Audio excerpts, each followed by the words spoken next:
In the last video, we saw what are methods in a class, how to define a method, then how the object invokes the method. Along with this, we saw the built-in methods like init method and str method. In today's class, we'll see what are constructors and destructors in object-oriented programming with Python and operator overloading in Python.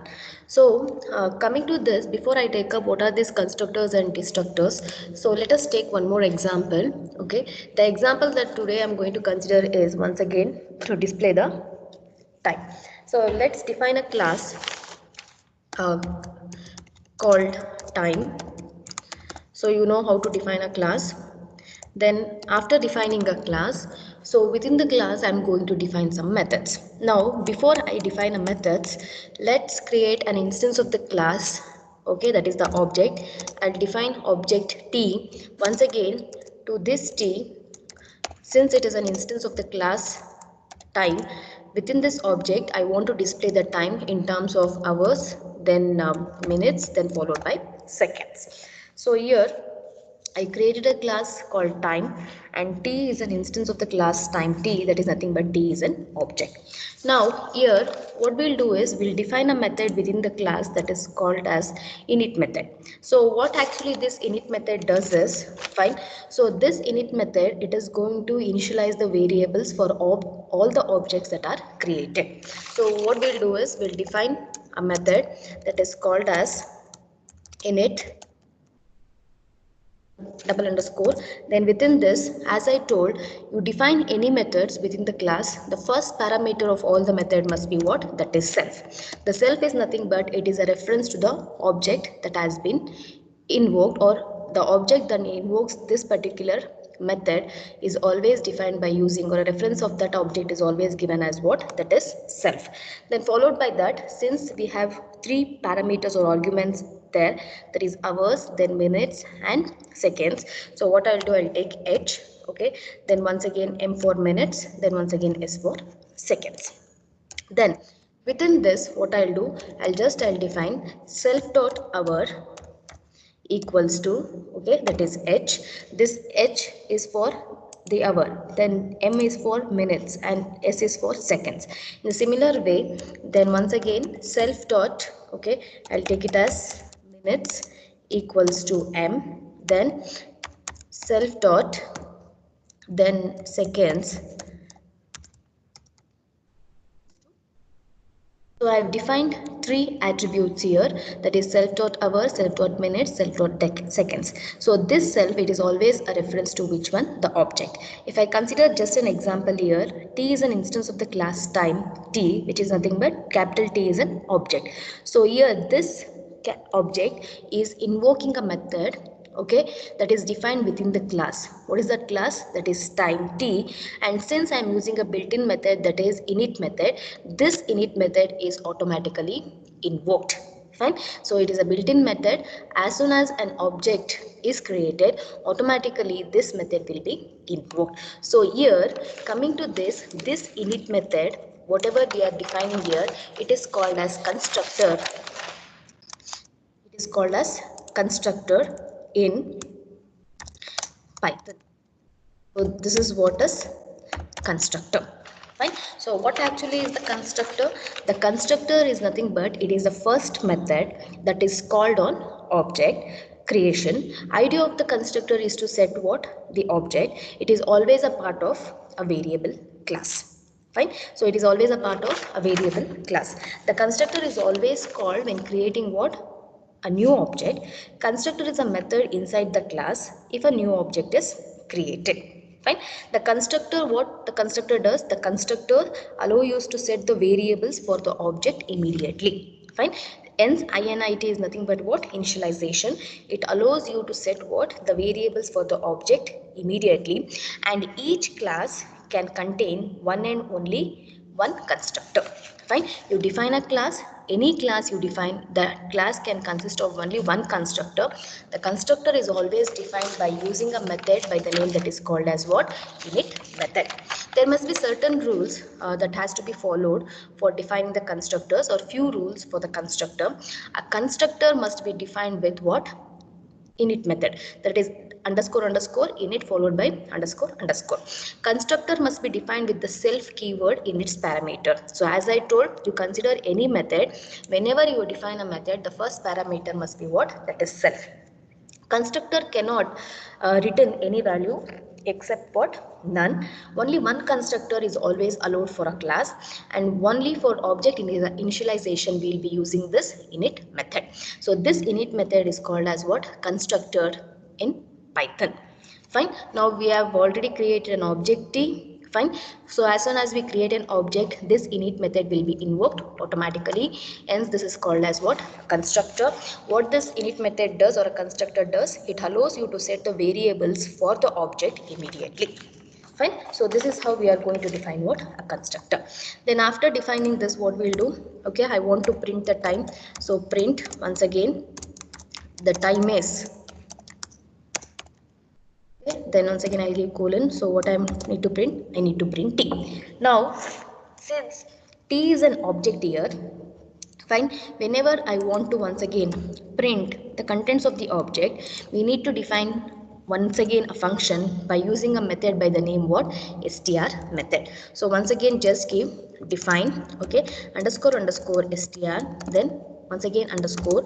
The first argument must be always what? A self, which is a reference to the object that is created. Within this, what I'll do? I'll return. Fine. I need to return the time, that is once again fine. So it is percentage 2d. Then once again in the format of time, that is colon. Again percentage dot 2d. Then once again in the form of colon. Again percentage dot 2d. Fine. So for all the three values, that is hours, minutes and digits, then followed by that, okay, give percentage.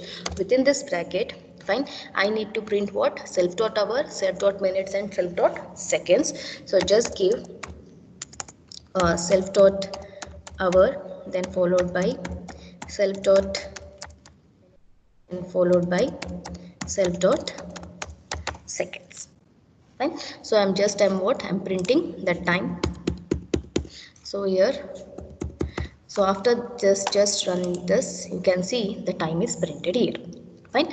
Now we just spoke about a constructor. So what actually this constructor does? It helps in the creation of the object. In the similar way, fine, there is a method that is considered as a destructor that is going to once again delete the object creation. Fine. So those methods, they are called as what? Destructor. So the destructors are called when an object gets destroyed, or whenever we want to destroy an object, okay, we are going to call what? A destructor. A destructor is a function called when an object is deleted or what? It is destroyed. An object is destroyed by calling, okay, once again, an object is destroyed by calling the operator del followed by the name of the object. So this is what we are going to use whenever we are going to destroy or delete the object that has been created.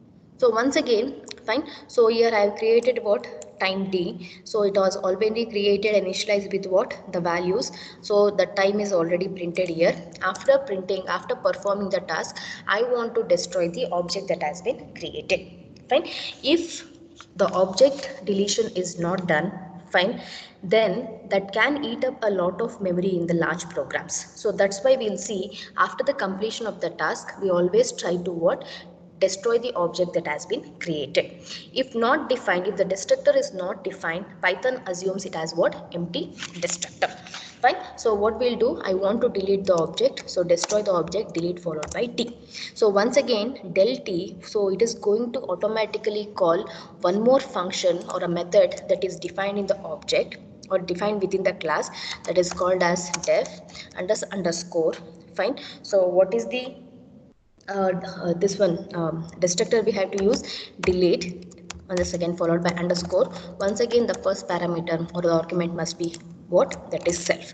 So here def underscore underscore del underscore underscore self. So this is the built-in method that is used to delete the object or destroy the object. Now within this, what I'll do, I'll just LC write the print statement, print, okay, object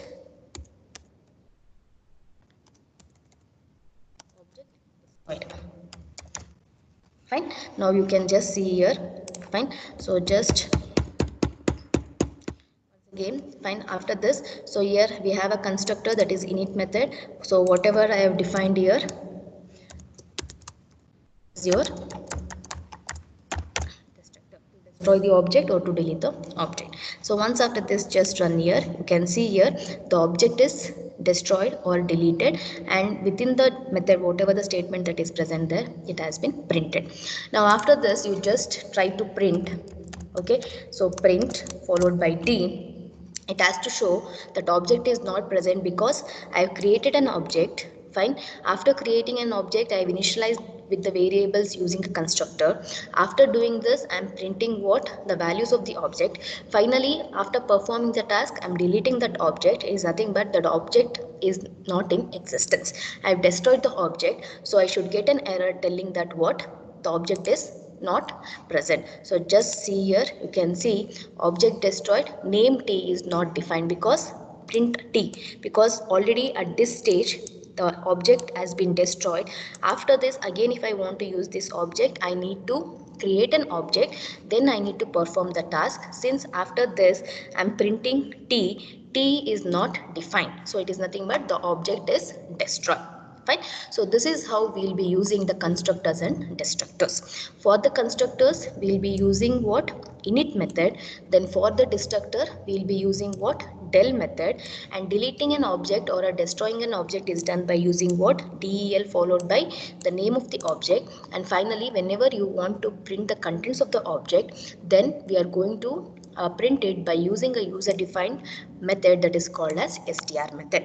Fine. Whether it is a user defined method or a built-in method, always the first argument of the methods that are defined within the class must be always have an argument with the name what? Self, where self is the one that is going to give the reference of the object that is created. Fine. So this is how the constructors and destructors are used in object oriented programming with Python. Now, moving to the next, we have one more important topic that is called as operator overloading. Fine. So what is this operator overloading? Ability of an existing operator to work on user defined data type like class is known as operator overloading. Fine. So whenever we want to perform certain operation on the user defined data types, fine, then the process is called as what? Operator overloading. Suppose for an example, you consider here I have defined a class by the name time t. I have created an object that is t.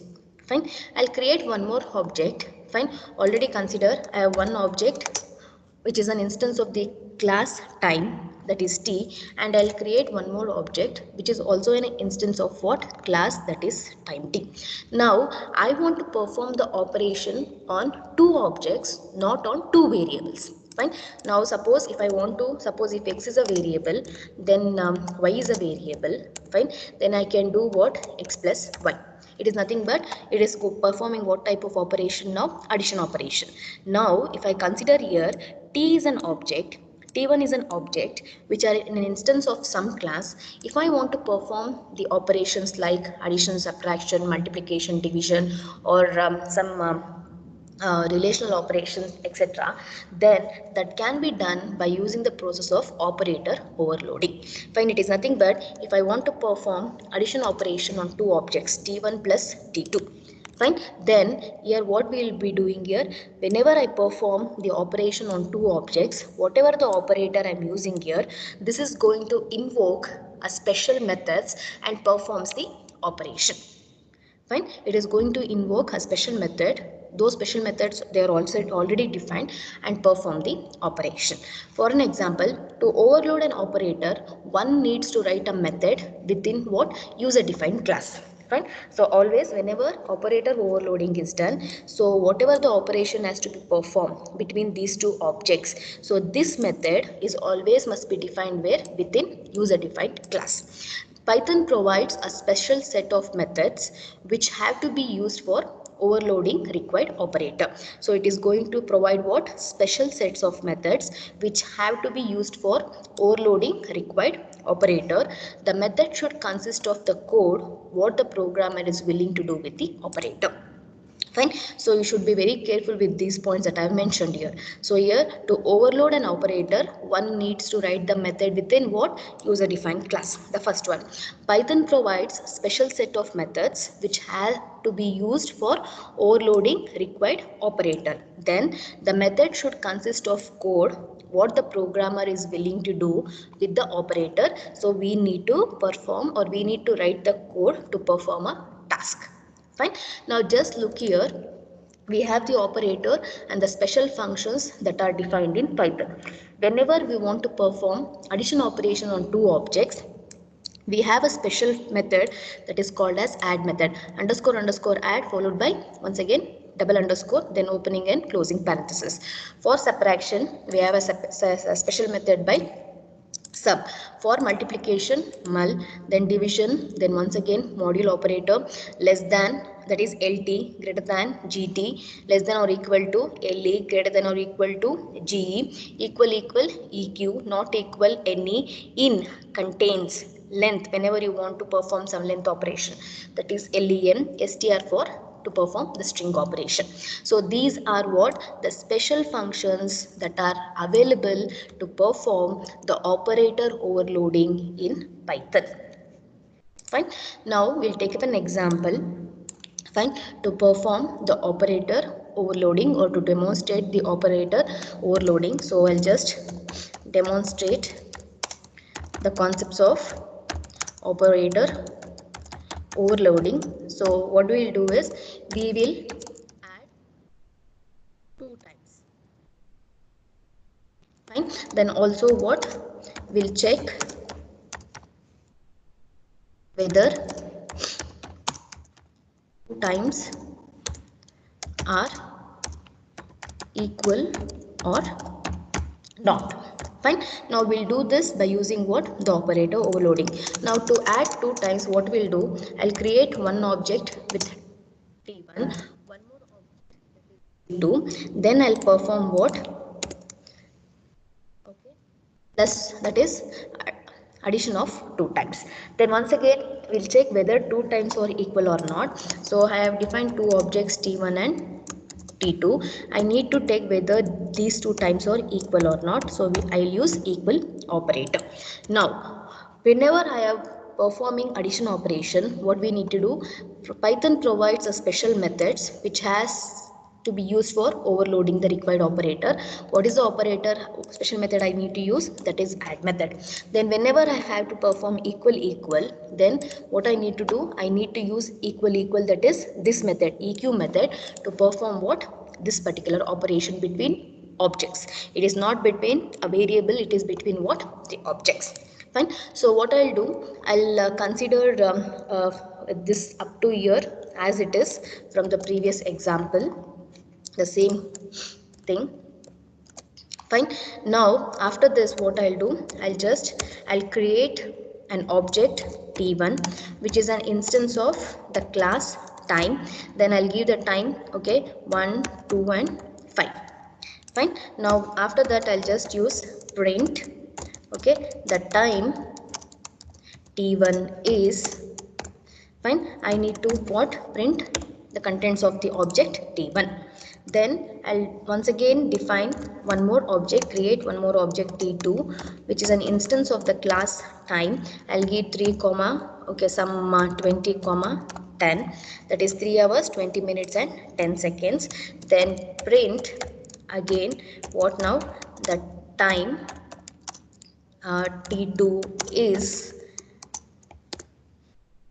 once again print the contents of the object, that is T2. Fine. Now just let's run this and see what is the output we are getting. You can see the time T1 is 1 hour 2 seconds and 5 minutes. Sorry, 2 minutes and 5 seconds. Time T2 is 3 hours 20 minutes and 10 seconds. Now I need to add what now? These two objects, that is T1 and T2. I need to add 3 plus 1, 20 plus 2 and 10 plus 5. So what is the operation I want to perform? I'll perform the operation.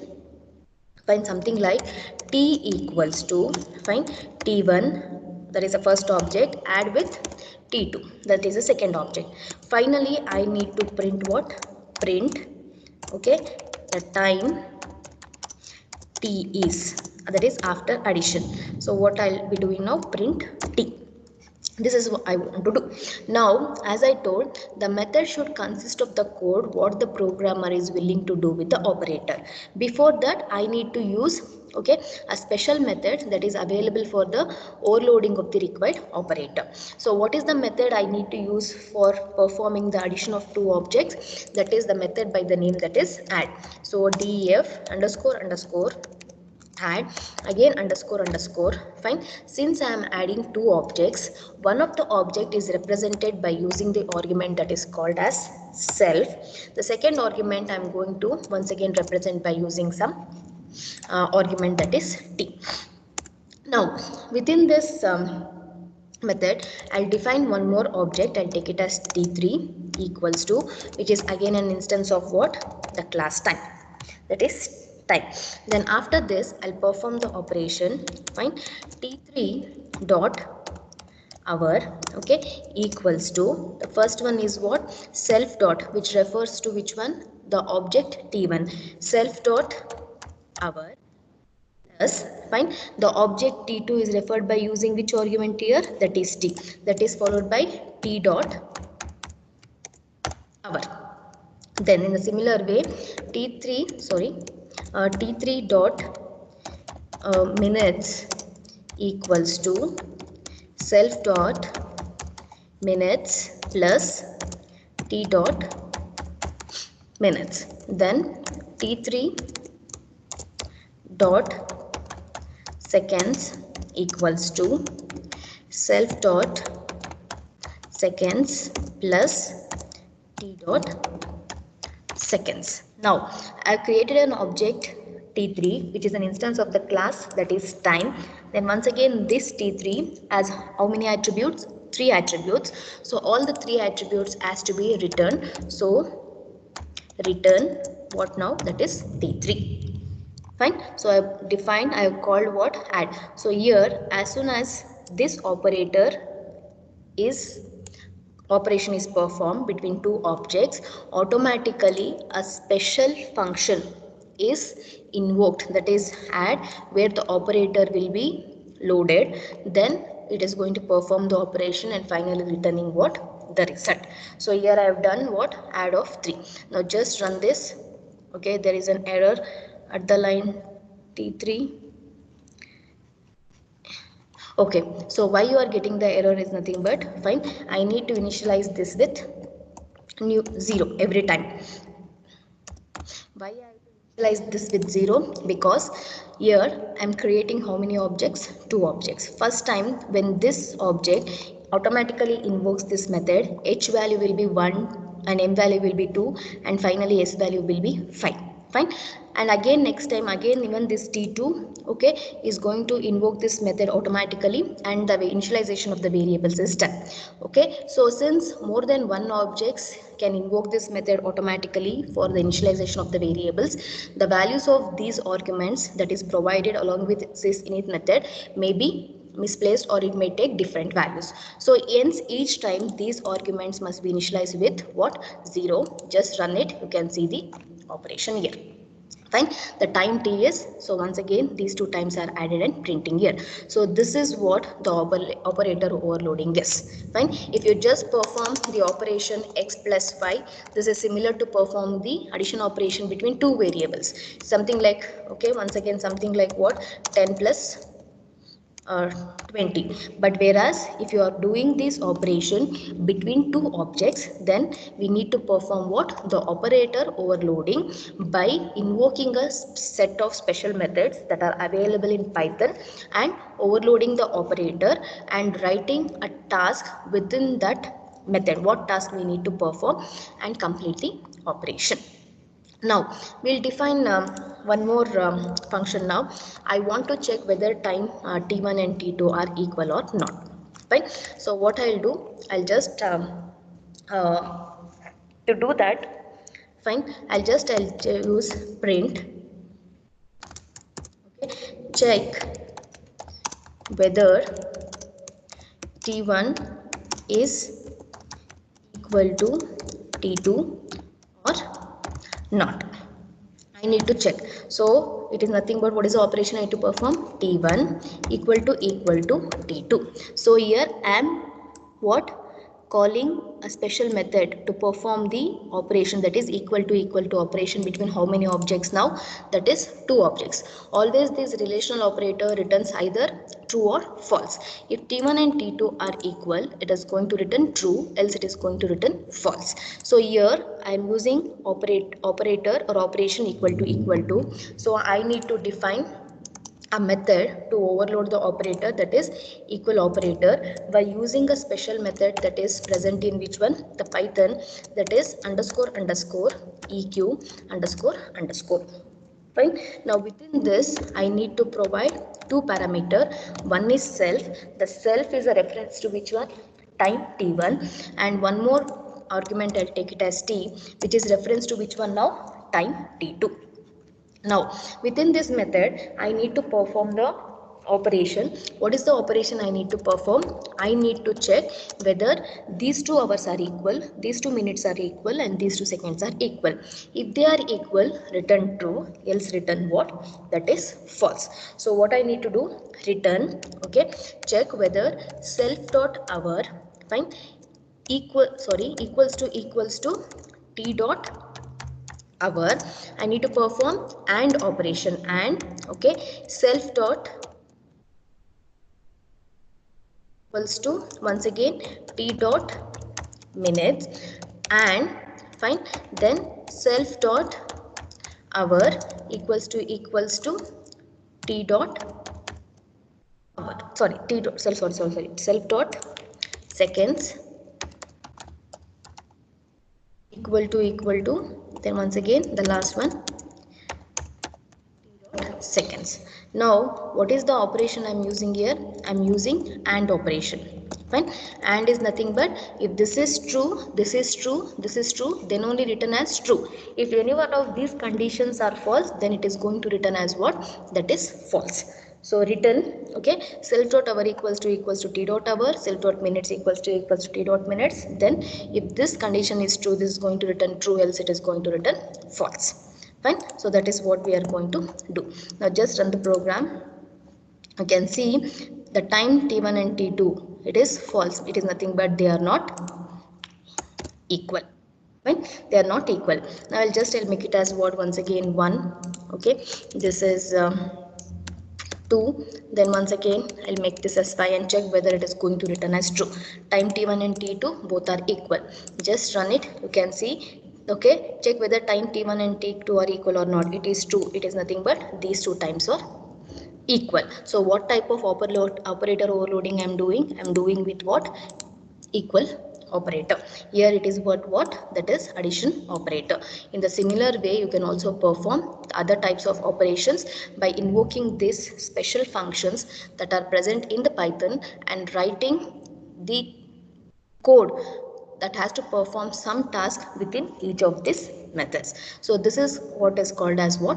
The operator overloading. And this is just an example for what? The operator overloading. You can just, I'm invoking within this operation within what? Printf statement. Here I'm doing it separately. In the similar way you can try with the other types of operation. So this is what all about what? The operator overloading and what actually the constructor and destructor is all about. Thank you.